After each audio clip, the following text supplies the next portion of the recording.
肤长小肉球是怎么回事？可以抠掉吗？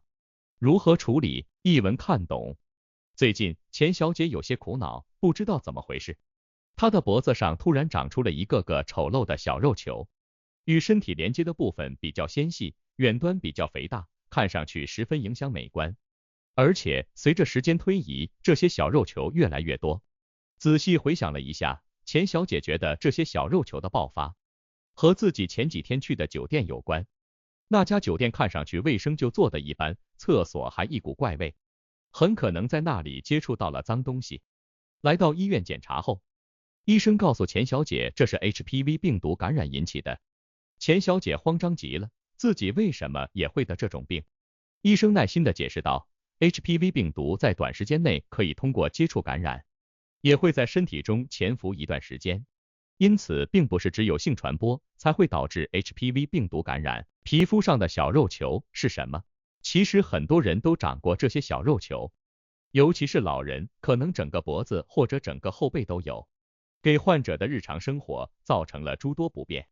那你知道这种东西到底是什么吗？医生带你一文看懂。西医认为这种小肉球是丝状疣，原因是人类乳头瘤病毒 HPV 感染引起的疾病。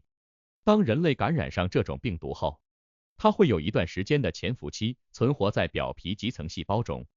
当我们的免疫力、抵抗力强时，它不敢出现。但是当我们的抵抗力出现了明显降低，或者服用了降低免疫力的药物时，它就会兴风作浪。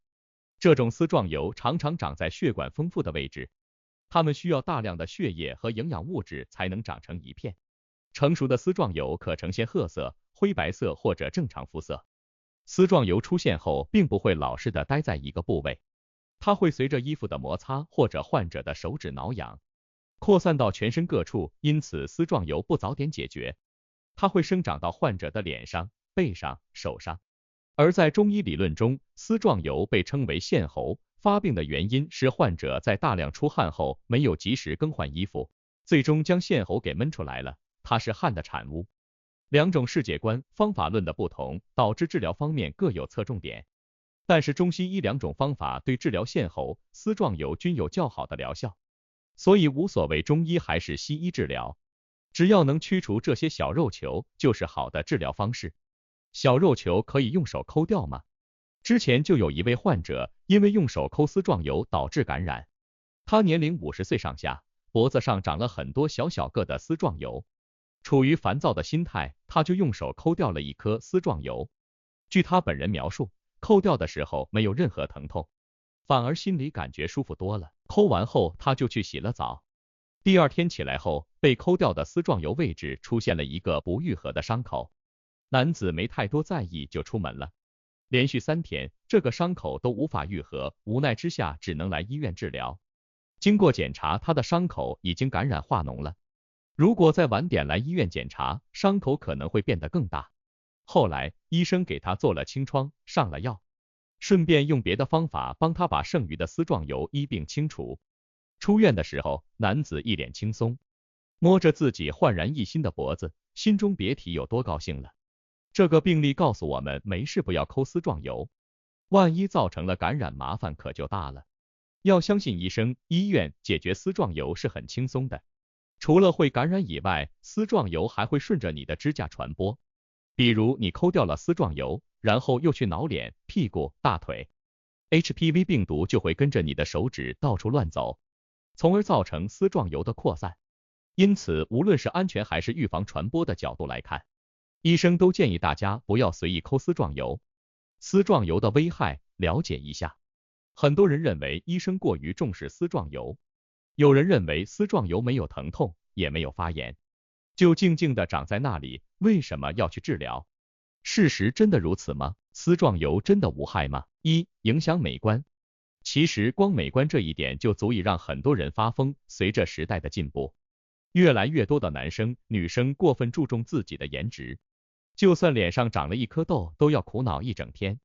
因此，如果身上长满了这种小肉球，还不把人折磨疯了？尤其是丝状疣还喜欢长在颜面部和颈部，这更是令人颜面尽损，危害还是比较大的。传染。丝状疣的本质就是 HPV 病毒感染，它会有一定的几率传播给触碰过它的人。因此，如果你长了小肉球，有些人可能会躲着你，害怕你将 HPV 病毒传播给你，这会给你造成巨大的心理压力。即使不传染给其他人，你也会把丝状疣传染到身体的各个角落。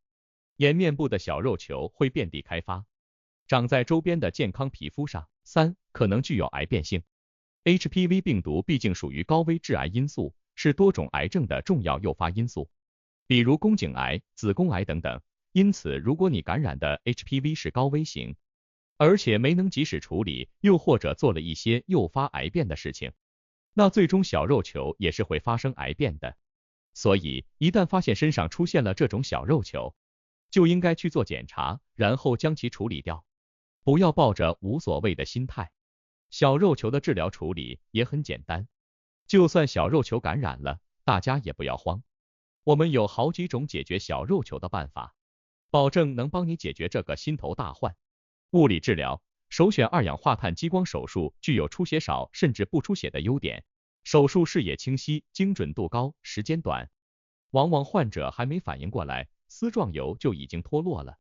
液氮治疗也可以，用低于零下200摄氏度的液氮冻死小肉球，具有方便快捷便宜的优点，但是复发性比较高。药物治疗，可采用干扰素治疗，能调节免疫功能和抗病毒作用，适合皮肤受损严重的患者。也可以通过手术切除、中医治疗等方式治疗，效果也很不错，复发概率低。生活中如何避免丝状疣感染？丝状疣主要是外界感染引起的一种疾病，因此做好个人防护尤其重要。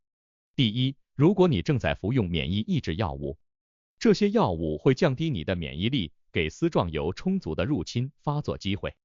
这时你应该格外注重个人的卫生防护，不去环境复杂的场所，少和人进行亲密接触，要有一套个人专用的贴身物品等等。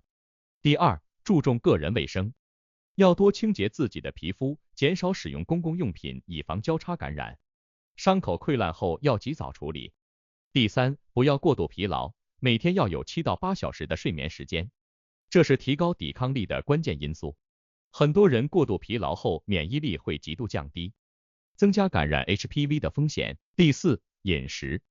饮食也是影响 HPV 发作的一大重要原因。